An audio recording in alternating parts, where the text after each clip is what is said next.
Hey there, Sam from One Deep Breath here. Today we're going to be taking a look at one of the most popular methods to decrease stress very rapidly if you're someone who holds the breath during stress, and that is a physiological sigh. We're also going to talk about people or instances or situations where you should not use the physiological sigh. Not that it's necessarily dangerous, but for some people and in some situations, there's much more effective ways to reduce stress using the breath. But in other instances, it's a great tool. So I first heard about the physiological sigh from Dr. Andrew Huberman, who's on the Tim Ferriss podcast. He's on a bunch of other podcasts. I'm going to link to his resources, and I recommend you go check out his podcast and everything. He knows a ton about the physiology and the biomechanics of breathing. Really interesting guy. And he talks about how the physiological sigh was first discovered in the 1930s as our body's involuntary or natural response to high levels of CO2 in the bloodstream.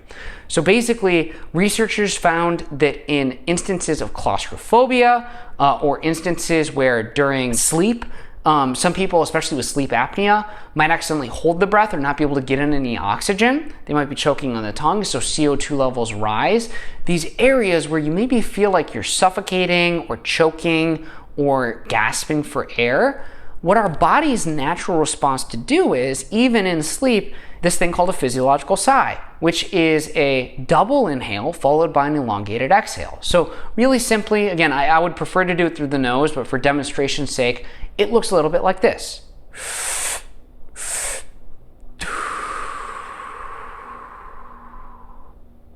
So what this exercise does and why it's so useful if you're someone who holds the breath during times of stress is it's an extremely efficient way to offload CO2. So our body has this natural balance of these two gases, oxygen and CO2.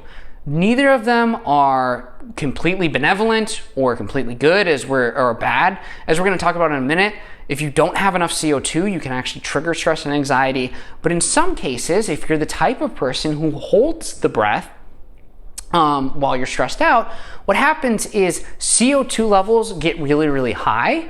And just like if you were underwater holding the breath for a really long amount of time, as your body continues to use oxygen and produces CO2 as a waste byproduct, it needs more, it's not getting any. CO2 in very high levels is like this signal, hey man, we gotta breathe or else I'm gonna drown or I'm gonna suffocate or I'm gonna die.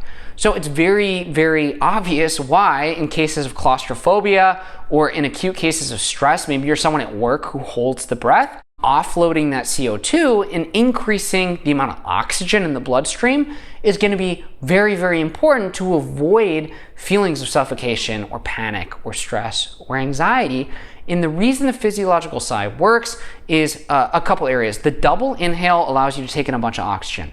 It allows the lungs to utilize or extract more oxygen from the air in the lungs than if you were to take a single inhale. If you inhale as much as you can and then you inhale a little bit more again, you can get an idea how there's almost like a little bit more room in the gas tank as the oxygen is extracted from the air, brought to the heart, and then again can balance out the levels of CO2 in the body so that you don't feel like you're choking or gasping. Now the second thing is that very nice long exhale. What it does is you engage this muscle called the diaphragm. It does a couple things. One, it activates the body's vagus nerve, which is the primary parasympathetic or rest and digest nerve in the entire body. So it's a great way to basically take yourself out of fight or flight mode, stop producing cortisol or adrenaline, prevent your body from going in that direction, and create a vagal or parasympathetic response. That's one thing. Now the other thing is when you exhale, it alters pressure in the rib cage and it allows blood pressure to decrease. It allows heart rate to decrease and allows blood flow to increase. This is largely why with every inhale, heart rate increases. It's a minor sympathetic or fight or flight response. With every exhale, it allows blood pressure to decrease. It allows heart rate to decrease.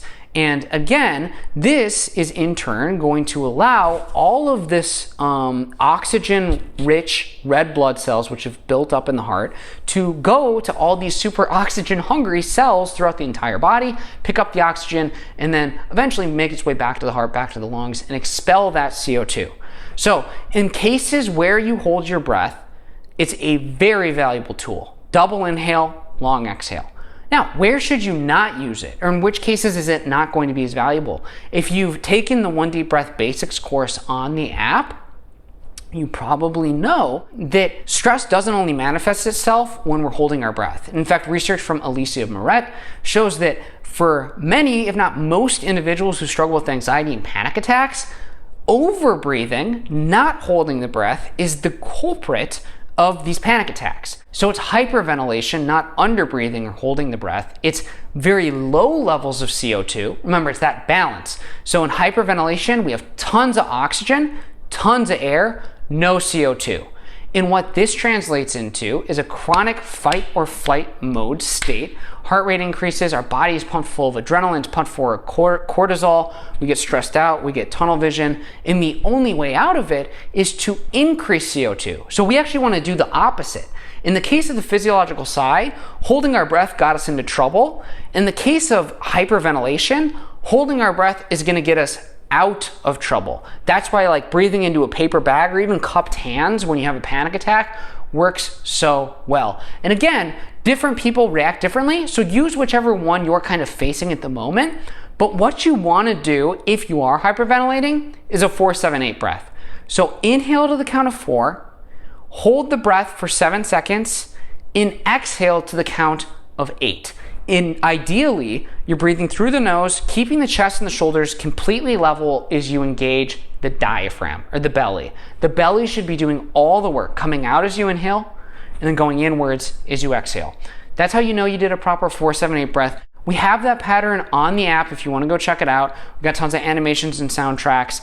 The 7-second breath hold after the inhale, along with that exhale, long exhales are great almost any time. There's very few times when like a long exhale is going to get you into trouble, which is the commonality it shares with that physiological sigh. But that breath hold after the 4-second inhale is really going to allow your CO2 levels to get back to normal and prevent you from being on this cycle of hyperventilation, and panic and stress and anxiety. So again, if you hold the breath, use the physiological sigh. If you overbreathe, use the 4-7-8. Hope this makes sense. Go check out Dr. Huberman, and I'll see you again soon.